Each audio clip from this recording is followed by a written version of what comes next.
Hello students, आज हम करेंगे मैकेनिकल प्रॉपर्टीज ऑफ फ्लूइड्स का नेक्स्ट लेक्चर। तो स्टूडेंट्स, आज का हमारा टॉपिक क्या है? Excess pressure inside a liquid drop. किसी भी लिक्विड ड्रॉप के अंदर जो एक्सेस प्रेशर होता है वो कितना होता है। तो चलिए शुरू करते हैं।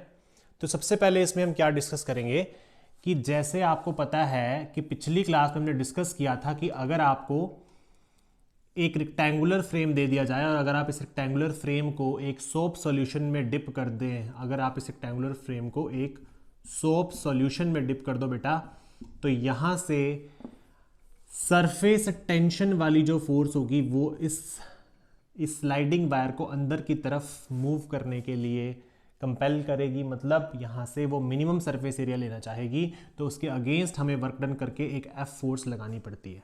ठीक है, तो उस केस में हमें उसके अगेंस्ट वर्क डन करके एक एफ फोर्स लगानी पड़ती है। तो बेसिकली ये पूरी केस हमने पिछले क्लास में डिस्कस किया है। आप उसको एक बार जाके देखना वीडियो को, तभी आपको ये चीज़ समझ आएगी। आज का लेक्चर आपको तभी समझ आएगा। और दूसरी बात, ये लेक्चर आपको कॉम्पिटिटिव पॉइंट ऑफ व्यू से प्लस बोर्ड के एग्जाम पॉइंट ऑफ व्यू से काफ़ी इंपॉर्टेंट है। तो स्टार्ट करते हैं। देखो, सरफेस एनर्जी का कंसेप्ट हम पिछली क्लास में डिस्कस कर चुके हैं, बट इस क्लास में आपको एक चीज़ हमेशा याद रखनी है कि जो सरफेस एनर्जी का फॉर्मूला आप लगाओगे वो आप लगाते हो सरफेस टेंशन सिग्मा। मान लो सरफेस टेंशन को मैंने सिग्मा से डिनोट किया, multiply by change in area, जो भी आप चेंज इन एरिया लेते हो। ठीक है, तो ये दो बातें आपको यहाँ से याद रखनी है। सरफेस एनर्जी निकालने का फॉर्मूला इस कि सिग्मा इंटू डेल्टा ए, यानी कि sigma into change in area. और सरफेस एनर्जी को बढ़ाने के लिए हमें सरफेस को इंक्रीज करना पड़ता है, मतलब हमें उसके एरिया को चेंज करना पड़ता है, तभी आपके पास सरफेस की एनर्जी जो है वो बढ़ पाती है। इतनी बात आपको क्लियर है। अब हम बात करते हैं excess pressure inside a liquid drop की। तो excess pressure inside liquid drop में आप क्या पढ़ेंगे? जैसे मान लीजिए सबसे पहले आपके पास एक ड्रॉप है, suppose you have a drop, liquid drop है। तो आपको पता है इस लिक्विड ड्रॉप पे बाहर की तरफ से कोई प्रेशर लग रहा होगा, और वो प्रेशर मान लीजिए पी नॉट है या पी ओ कह लो आप। आउटसाइड प्रेशर तो पी ओ मान लो, ठीक है, P O is the outside pressure. और अंदर की तरफ से भी एक प्रेशर लग रहा होगा जिसे आप कहेंगे पी आई। ठीक है, अंदर की तरफ से कौन सा प्रेशर है? P I pressure. अब अगर मैं आपसे कहूं कि जो ये पी नॉट है ये पी आई के बराबर हो जाएगा भाई, तो यहाँ पे आपके पास इक्विलिब्रियम कंडीशन आ जाएगी। और इक्विलिब्रियम कंडीशन में आपके पास जो है ये दोनों केसेस, दोनों प्रेशर जो है वो स्टेबल हो जाएंगे, मतलब यहाँ से लिक्विड ड्रॉप जो है वो फॉर्म्ड हो जाएगी। ठीक है, लेकिन क्या ये कहना सही होगा? क्या इसमें कुछ अभी एक चीज़ मिसिंग है? तो आंसर इज यस, इसमें एक चीज़ मिसिंग है कि जो आपके पास एक लिक्विड ड्रॉप है वो क्या चाहेगी कि वो अपना मिनिमम से मिनिमम सरफेस एरिया एक्वायर कर ले, मतलब उसकी जो पोटेंशियल एनर्जी हो वो मिनिमम हो। क्योंकि कोई भी सिस्टम स्टेबल तब होता है जब उसकी पोटेंशियल एनर्जी मिनिमम होती है। तो यहाँ से क्या होगा कि जो लिक्विड ड्रॉप है वो अपने सरफेस को मिनिमाइज करने के लिए एक हमारे पास यहाँ पे सरफेस टेंशन भी एक्ट करेगी। तो सरफेस टेंशन जो है वो आपके पास अंदर की तरफ यहाँ से एक्ट करेगी। तो इस सरफेस टेंशन की वजह से भी कोई ना कोई यहाँ से फोर्स लगेगी। तो मान लो मैंने यहाँ पे लिख दिया सिग्मा, जो कि सरफेस टेंशन वाली फोर्स है। ठीक है, तो वो भी अंदर की तरफ लगेगी। अब होगा क्या कि ये फोर्स भी सरफेस टेंशन वाली भी अंदर की तरफ, और बाहर से आउटसाइड प्रेशर भी अंदर की तरफ, और जो पी इनसाइड है वो अंदर से बाहर की तरफ लग रहा होगा। तो इसका मतलब है कि जो इनसाइड वाला प्रेशर है उसको बड़ा होना पड़ेगा, उसको ज़्यादा बड़ा होना पड़ेगा, क्योंकि उसको दो चीज़ों के अगेंस्ट उसको टैकल करना पड़ रहा है। उसे आउटसाइड वाले प्रेशर और अंदर जो सरफेस टेंशन है उसको टैकल करना पड़ रहा है। तो इसका मतलब जो पी इनसाइड है that should be greater than P not या फिर पी ओ। तो इसका मतलब पी आई जो है वो पी ओ से क्या हो जाएगा बेटा? बड़ा हो जाएगा। ठीक है, उसके बाद अगर मैं यहाँ से एक्सेस प्रेशर की बात करूँ तो एक्सेस प्रेशर यहाँ से आपके पास निकल के आ जाएगा inside pressure minus outside pressure. तो यहाँ से आपको दो बातें रखनी है। मैं पी एक्सेस को पी भी लिख सकता हूँ, which is P I minus P O. तो यहाँ से आपको ये दो तीन बातें जो है वो याद रखनी है। ठीक है, देखो प्रेशर, बाहर वाला जो प्रेशर है ये प्रेशर की वजह से लगने वाली फोर्स भी आप कह सकते हो ना इसको। तो अंदर वाले को इनसाइड प्रेशर को ज़्यादा काम करना पड़ेगा उनके अगेंस्ट, दो चीज़ों के अगेंस्ट टैकल करने के लिए। So that's why P I should be greater than P O. इतनी बात आपको क्लियर होगी? ठीक है, अब हम इसकी डेरिवेशन सॉल्व करते हैं और देखते हैं कि उस केस में हम कैसे इसका जो फाइनल आंसर है वो निकाल पाएंगे। तो इसको मैं रफ कर रहा हूँ यहाँ से। तो इसकी डेरिवेशन को सॉल्व करने के लिए सबसे पहले हम क्या करेंगे, बेसिकली हम यहाँ से डिस्कस करेंगे कि मान लो आपके पास कोई एक सोप बबल नहीं, लिक्विड ड्रॉप है आपके पास एक लिक्विड ड्रॉप है। और मान लीजिए कि ये जो लिक्विड ड्रॉप है आपके पास, ये इस पे कुछ अंदर से इनसाइड से प्रेशर लगा, और मान लो ये कुछ इसका कुछ एरिया जो है यहाँ से वो बढ़ गया, और मान लो कि यहाँ से इसका रेडियस जो बड़ा है वो डी आर है। जैसे पहले इसका रेडियस मान लो आर था, और अब इसका रेडियस बढ़कर हो गया भाई डी आर, इसका रेडियस बढ़ गया तो मतलब इसका रेडियस इंक्रीज हो गया आर प्लस डी आर। ठीक है, मान लो लिक्विड ड्रॉप थी, इस पे अंदर का प्रेशर ज़्यादा था, इनसाइड वाला प्रेशर ज़्यादा था, तो अगर इनसाइड वाला प्रेशर ज़्यादा होगा तो ये बाहर की तरफ एक्सपैंड होगी ये लिक्विड ड्रॉप, जिसकी वजह से इसका पहले रेडियस आर था लेकिन अब रेडियस कितना बढ़ गया, डी आर बढ़ गया। तो इस तरीके से आप इसकी डायग्राम बना सकते हो। P I is your inside pressure and P not is your outside pressure. इतनी बात क्लियर है भाई? ठीक है, बहुत बढ़िया। अब देखिए, अब यहाँ से मुझे एक फर्स्ट बात मेरे को क्लियर है कि अगर मैं यहाँ से बात करूँ कि यहाँ से बाहर की तरफ लगने वाली जो फोर्स होगी, आउटवर्ड फोर्स, देखो जो आपका अंदर का प्रेशर है पी आई, वो बाहर की तरफ एक फोर्स लगाएगा भाई, यहाँ से ऐसे बाहर की तरफ फोर्स लगाएगा एक, बिल्कुल लगाएगा जी, बाहर की तरफ फोर्स लगाएगा एक। तो वो आउटवर्ड फोर्स आपके पास क्या होगी, तो आप उस आउटवर्ड फोर्स को मान लीजिए वो एफ फोर्स है आपके पास। कितनी फोर्स है? F force. ठीक है, अब मान लो कि एफ फोर्स लगने पर ये इसका जो कुछ एरिया है वो क्या होगा, यहाँ से चेंज होगा भाई, ये बाहर की तरफ जाएगा तो क्या होगा, इसका एरिया बदलेगा। ठीक है, तो मान लो कि जो एफ फोर्स है वो इतने इतने पोर्शन पे लग रही है, तो जब ये एफ फोर्स इतने इतने पोर्शन पे लगेगी तो बेटा आप इस केस में अगर वर्क डन निकालना चाहोगे तो आप बोलोगे W is equals to force multiply by displacement, force multiply by बेटा योर डिस्प्लेसमेंट dr। तो डिस्प्लेसमेंट कितनी हुई आपकी, dr डिस्प्लेसमेंट हुई है। लेकिन फोर्स क्या होती है आपके पास, फोर्स आपके पास होती है pressure into area, pressure into area. तो प्रेशर मान लो P लगा है, वो प्रेशर कौन सा है बेटा, P प्रेशर कौन सा है, P is your excess pressure. मैं पहले ही बता चुका हूं, P is equals to P I minus P O and this P is your excess pressure, this P is your excess pressure. बेटा ये P आपके पास क्या होगा, this is your excess pressure. तो W is equal to F D R भाई, force into displacement. भाई अंदर वाले प्रेशर की पी आई की वजह से फोर्स लगी होगी वॉल्स पे, और इसमें जो डिस्प्लेसमेंट हुई है, इस बबल जो इतनी ड्रॉप की जो डिस्प्लेसमेंट हुई है वो डी आर हुई है, तो एफ इंटू डी आर। तो P फोर्स क्या होता है, pressure into area, pressure into area कितना है इस पूरे स्फीयरिकल बॉडी का, 4πr² into D R. So this is your first equation, इसको हम नंबर 1 इक्वेशन मान लेते हैं। ठीक है भाई, बहुत बढ़िया, इसको हम नंबर 1 इक्वेशन यहाँ से मान लेते हैं। ये वर्क डन के पास पहली इक्वेशन आ गई है। अब दूसरे केस में चलते हैं। अब आपको इतनी बात पता है कि जब भी वर्क डन हम करते हैं किसी भी बॉडी का सरफेस एरिया बढ़ाने में, जब भी हम वर्क डन करते हैं किसी बॉडी का सरफेस एरिया बढ़ाने में, और जब हम टेंशन के अगेंस्ट वर्क करते हैं, जब हम फोर्स, जो टेंशन की वजह से लगने वाली फोर्स के अगेंस्ट हम काम करते हैं, तो वो वहाँ से उसकी सरफेस एनर्जी जो है वो बढ़ जाती है, वहाँ से उसकी सरफेस एनर्जी हो जाती है बेटा, बढ़ जाती है। तो सबसे पहले हम क्या करेंगे, इसमें आपने याद रखना है, हम सबसे पहले ये देखते हैं कि देखो जो पीछे हमने यहाँ पे केस पढ़ा था कि आप ऐसे रेक्टेंगुलर फ्रेम ले रहे हो और आप उसमें एक 100 फिल्म बनाते हो, 100 फिल्म बनती है, तो यहाँ पे अंदर की तरफ फोर्स लगती है सरफेस टेंशन की वजह से, और बाहर की तरफ आप एक अप्लाइड फोर्स लगाते थे। क्लियर है बात भाई?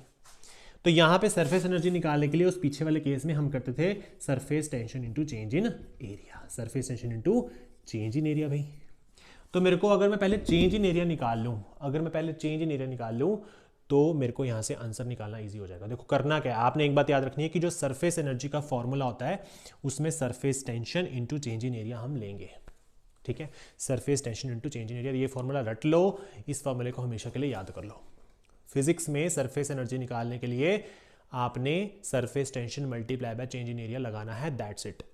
अब देखो चेंज इन एरिया अगर मुझे इस केस में निकालना है बेटा, तो मैं कैसे निकाल सकता हूँ?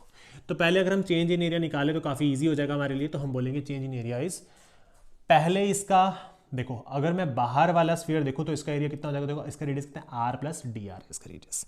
तो आप बोलोगे 4πr प्लस डी आर का स्क्वायर माइनस, इसमें से अगर मैं अंदर वाले का एरिया माइनस कर दूं तो अंदर वाले का एरिया है 4πr²। ठीक है, समझ गए आपको? तो क्योंकि मुझे चेंज इन एरिया ये वाला एरिया चाहिए, मुझे ये वाला एरिया निकालना है। ठीक है, ये वाला एरिया निकालना है।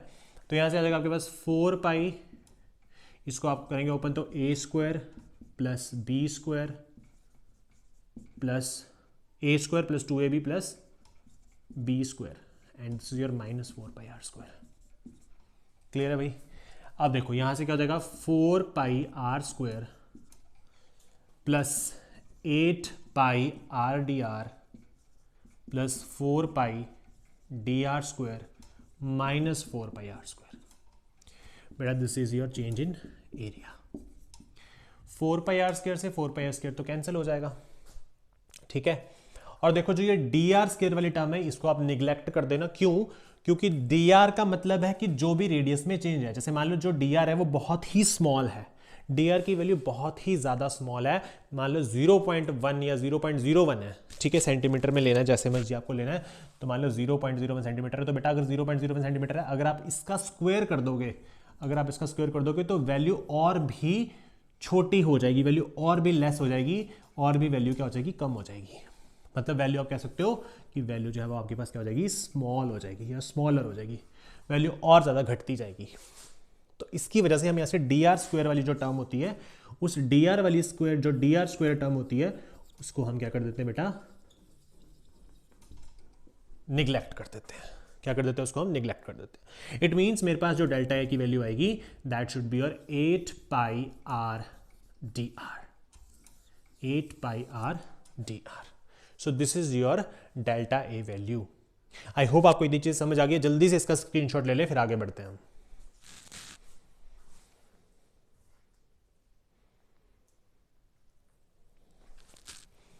तो आई होप स्टूडेंट्स आपने इसका स्क्रीनशॉट ले लिया होगा। अब आगे बढ़ते हैं इसमें, और अब हम आगे चलेंगे। इसके कुछ इंपॉर्टेंट रिजल्ट जो हमने अभी लिखा था वो मैं साइड पे लिख रहा हूं। पहले आपने क्वेश्चन नंबर 1 में निकाला था 4 pi R square D are, जिसको आपने नंबर 1 दिया था यहाँ से क्वेश्चन में, ठीक है। यहाँ से आई थिंक यहाँ पे हमने वर्क डन निकाला था ना, वर्क डन होगा यहाँ पे, ये आपने एक वर्क डन निकाला था शायद, है ना, W is equal to 4 pi R square D R वाला, तो ये हमने यहाँ पे लिख दिया है, ठीक है। अच्छा, वर्क डन पहले वाले केस में कितना आया था हमारा, फोर्स इनटू एरिया, एक बार चेक कर लेते हैं। फोर्स कितनी थी आपके पास, फोर्स थी आपके पास प्रेशर इनटू एरिया, यानी कि P into 4 pi R square, और साथ में आपके पास जो चेंज आया था, जो डिस्प्लेसमेंट होगी यहाँ पे, है ना, डिस्प्लेसमेंट कितनी थी आपके पास, dr, तो ये आपके पास आया था dr, तो यानी कि pressure into 4 pi R square dr। तो ये आपके पास W की वैल्यू जो आई थी, इसको हम अभी क्या कर लेंगे, नोट करके अपने पास रख लेंगे, ठीक है। तो इस वैल्यू को मैं अभी यहाँ पे लिख रहा हूँ, ये हमें बाद में काम आएगी, ठीक है, इसको मैं यहाँ लिख रहा हूँ अभी। तो हमारी फर्स्ट इक्वेशन थी जो हमने वर्क डन यहाँ पे निकाला था, ठीक है। अब आगे बढ़ते हैं, और आगे देखिए, फिर ये वैल्यू 1 इक्वेशन में हमने माना हुआ है, यहाँ से डेल्टा हमने निकाल लिया है। तो बेटा डेल्टा निकालने के बाद अब मैं जो वर्क डन निकालूंगा, अब जो हम वर्क डन निकालेंगे वो किस लिए निकालेंगे, टू इंक्रीज द सरफेस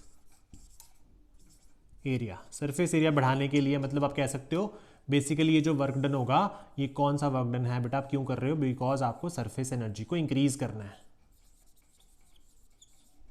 यहां पे आप एनर्जी कर लो, है ना, to increase the surface energy.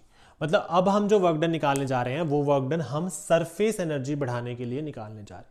Surface energy बढ़ाने के लिए, सरफेस एनर्जी को इंक्रीज करने के लिए हम वर्क डन जो यहाँ पे करेंगे वो क्या होगा, ठीक है। तो चलिए करते हैं उसको सॉल्व। तो मान लो अगेन इसकी वैल्यू W अगर हम ले लें, तो आपको पता है कि सरफेस एनर्जी का फॉर्मूला होता है, सरफेस एनर्जी का फॉर्मूला होता है surface tension sigma multiply by your change in area, multiply by your change in area, ठीक है। ये फॉर्मूला हमें आता है भाई, ठीक है। तो work done to increase the surface energy, या फिर आप कह लो ये वर्क डन किसके लिए हो रहा है भाई, सरफेस एनर्जी के लिए हो रहा है, तो आप वर्क डन लिखोगे सिग्मा इंटू डेल्टा ए। तो ये वही केस हम यहाँ पे लिख रहे हैं जो आप रेक्टेंगुलर फ्रेम वाले केस में फोर्स इधर को सरफेस टेंशन की वजह से लगती थी F, और आप इधर को अप्लाइड फोर्स लगाते थे F। तो उस चीज में कैलकुलेट करने के लिए जो हम वहां यूज करते थे वही हम यहाँ पे यूज कर रहे हैं, ठीक है। जिसको नहीं पता वो पिछले लेक्चर जो है वो जरूर देख लेना। तो देखो W is equals to sigma into delta A, sigma को सिग्मा लिख देते हैं, और डेल्टा ए की वैल्यू आपके पास है 8 pi R D R, 8 pi R D R. Now let this equation be number 2, इसको इक्वेशन 2 मान लेते हैं, और अब हम इन दोनों इक्वेशंस को कंपेयर करके देखेंगे, ठीक है। अब हम क्या करेंगे, इक्वेशन नंबर 1 और इक्वेशन, देखो इक्वेशन नंबर 1 ये लिखी थी, इक्वेशन नंबर 2 ये है, तो कंपेयर 1 एंड 2।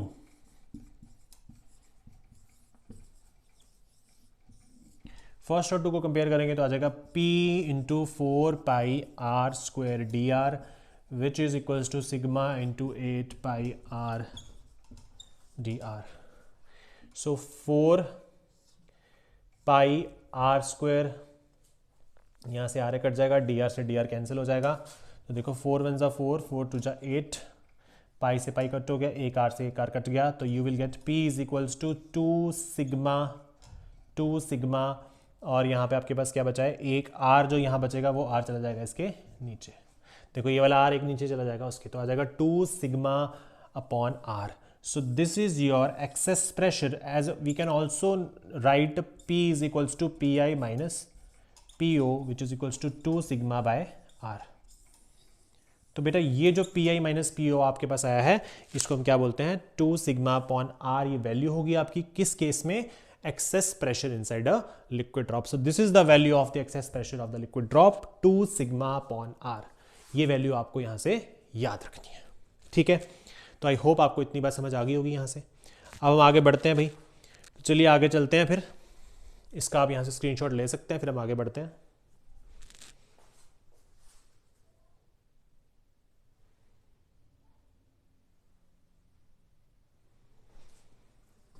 तो चलिए आगे बढ़ते हैं. अब स्टूडेंट्स मान लो कि अगर हमें इसी केस में एक्सेस प्रेशर पूछ लिया जाए किसी सोप बबल के अंदर. मान लो आपसे पूछ लिया जाए excess pressure inside a soap bubble, तो कुछ नहीं करना बेटा. आपको पता है कि जब भी हम सोप वाला केस लेते हैं तो आपको याद होगा कि जब हम सोप फिल्म रेक्टेंगुलर फ्रेम में लेते थे तो उसके हम 2 सरफेस मान के चलते हैं. कितने मान के चलते हैं, 2 सरफेस मान के चलते हैं. इसका मतलब यहां पे आप उसको 2 के फैक्टर से मल्टीप्लाई करते थे. मैंने पिछले लेक्चर में काफी अच्छे से आपको समझाया था. क्लियर है बात. तो देखो यहां से अब हम क्या करेंगे, आपने कुछ नहीं करना है, पूरा ये as it is derivation same होगा. बस फर्क कहां होगा, यहां पे जब आपने चेंज इन एरिया निकाला था, जैसे आपने यहां से जब डेल्टा ए की वैल्यू निकाली थी तो बेटा डेल्टा ए की वैल्यू आपके पास आई थी 8πr dr. कितनी आई थी, 8πr dr वैल्यू आपके पास आई थी. ठीक है, 8πr dr.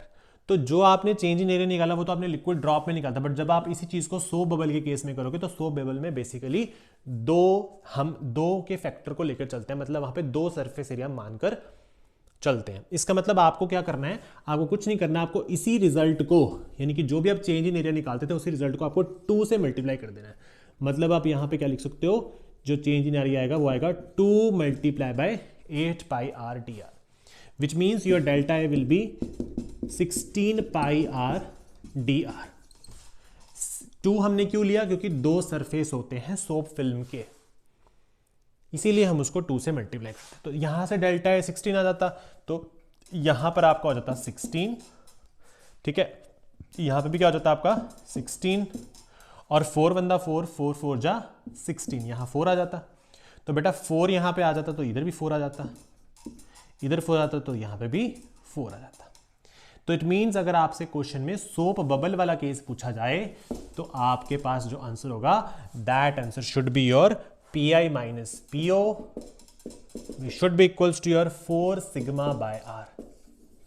तो बेटा ये यहां पे दोनों में डिफरेंस होगा, बाकी कोई चीज यहां पे डिफरेंस नहीं है. इसमें सारी की सारी चीजें यहां पे सेम होंगी. बस जब एरिया चेंज करते हैं तो वहां पे 2 के फैक्टर से मल्टीप्लाई करते हैं, क्योंकि सोप की फिल्म की हम 2 सरफेस एरिया यहां पर मानकर चलते हैं. तो आई होप आपको ये लेक्चर समझ आया होगा. अगर आपको लेक्चर अच्छा लगा तो अपने फ्रेंड्स के साथ शेयर कीजिए. आई होप आपके लिए जो लेक्चर है वो काफ़ी हेल्पफुल रहेगा आपके आने वाले एग्जाम्स के लिए. और साथ में यही जो आपके पास फॉर्मूलेज हैं और ये जो कंसेप्ट हैं ये आपके पास जेईई मेंस और नीट जैसे कुछ एग्जाम्स और पैरामेडिकल एग्जाम्स में भी आपको काफ़ी हेल्प करेंगे. तो आई होप आपको ये लेक्चर अच्छा लगा होगा. Thank you so much.